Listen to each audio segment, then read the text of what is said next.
Bonjour à tous et bienvenue dans notre deuxième vidéo consacrée aux espaces à forte contrainte, et nous continuons à explorer le Groenland avec notre petit 3 consacré à la façon dont les hommes s'adaptent à ce milieu difficile. En effet, malgré cet environnement particulièrement contraignant, cette région a été peuplée par les hommes il y a environ 5000 ans, donc on parle du peuple Inuit pour désigner les habitants du Groenland. Donc, pour ce faire, nous avons les documents aux pages 202-203 de notre manuel et une série de questions auxquelles vous avez dû répondre. Donc tout d'abord, nous intéressions aux activités pratiquées au Groenland, qui font les hommes, et parmi ces activités, il y avait des activités traditionnelles, donc qui sont pratiquées depuis longtemps par les Inuits, et des activités nouvelles. Donc pour cela, nous avions notamment les témoignages de deux Inuits, Ole et Imaka, qui nous expliquaient qu'ils pratiquaient des activités qui sont pour le coup des activités traditionnelles. Donc la pêche, qui est la grande passion d'Imaka. Il dit qu'il est l'une des dernières personnes capables de chasser le narval, donc cet animal qui a entretenu le mythe de la licorne avec sa grande défense à l'avant. Donc il chasse au harpon, et pour ce qui concerne Ole, il pratique la chasse aux phoques, son activité préférée. Donc, il s'agit là des activités traditionnelles des Inuits, celles grâce auxquelles ils ont survécu jusqu'à nos jours, avec des activités de collecte dans leur environnement naturel, de chasse et de pêche. Donc on voit ici sur des photographies prises par des explorateurs danois au début du XXe siècle, le mode de vie traditionnel des Inuits, avec la chasse au harpon. Donc on voit ici un chasseur qui a harponné un phoque. Cependant, ces activités traditionnelles sont largement en déclin. D'une part, aujourd'hui, les Inuits ne dépendent plus de ces activités pour vivre, mais d'autre part, ces activités pénibles et dangereuses sont un petit peu laissées de côté et tombent progressivement dans l'oubli. À côté de cela, de nouvelles activités se développent, donc notamment le tourisme, comme le montre la photographie, le document 7, de nombreux touristes qui se rendent au Groenland, et on voit aussi que Imaka parle de la bonne chose qu'est le tourisme pour apporter de l'activité dans son territoire et donc permettre aux Inuits d'avoir des emplois.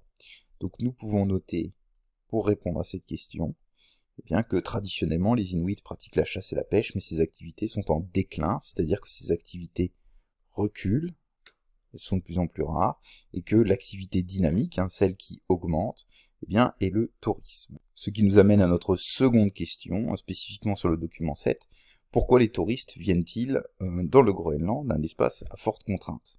Là, c'est la légende du document qui nous intéresse et qui nous renseigne sur ce point, puisque les touristes viennent découvrir la grande biodiversité, c'est-à-dire la grande richesse en vie du Groenland.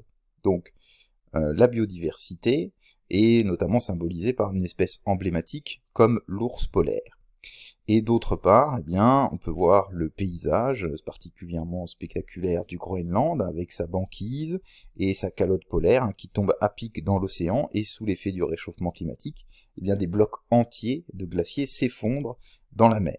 Donc ce sont à la fois la richesse biologique et la richesse en termes de paysage qui attire les touristes au Groenland. Donc pour cette seconde question, nous pouvons noter que les touristes viennent voir l'incroyable biodiversité, nous pouvons même souligner ou surligner ce terme, il s'agit d'un mot de vocabulaire, donc la richesse en espèces du Groenland, et les croisiéristes, c'est-à-dire les personnes qui prennent des bateaux de croisière, viennent admirer l'effondrement des pans de glaciers sous l'effet du réchauffement climatique.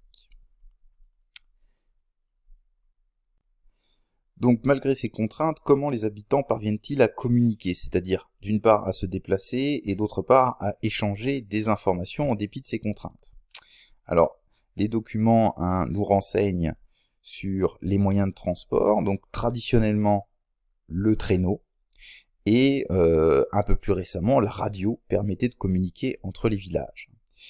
Donc il s'agit là de moyens de communication traditionnels ou anciens.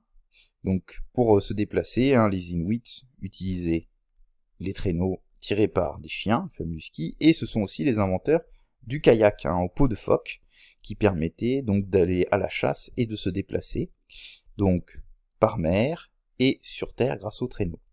Alors aujourd'hui, ces moyens de transport ont laissé la place à des moyens plus modernes, les motoneiges, l'avion ou l'hélicoptère éventuellement, et pour les communications, eh bien, les Inuits utilisent maintenant Internet avec les réseaux sociaux comme Facebook pour pouvoir échanger leurs produits. Donc nous pouvons noter que les Inuits utilisaient la radio pour communiquer à distance, et aujourd'hui ils utilisent les réseaux sociaux pour acheter des produits et vendre le produit de leur chasse. Alors enfin, dernière question, que pensent les jeunes de la vie au Groenland? Et je laisse à votre appréciation le soin de savoir si vous-même vous souhaiteriez y vivre.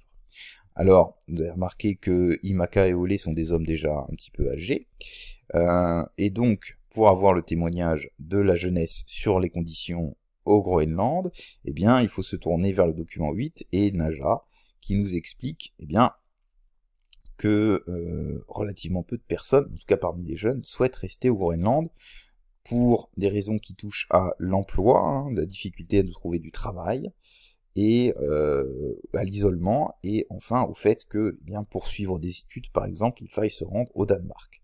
Donc les jeunes générations ont tendance à émigrer, c'est-à-dire à quitter le territoire pour se rendre dans des espaces plus peuplés.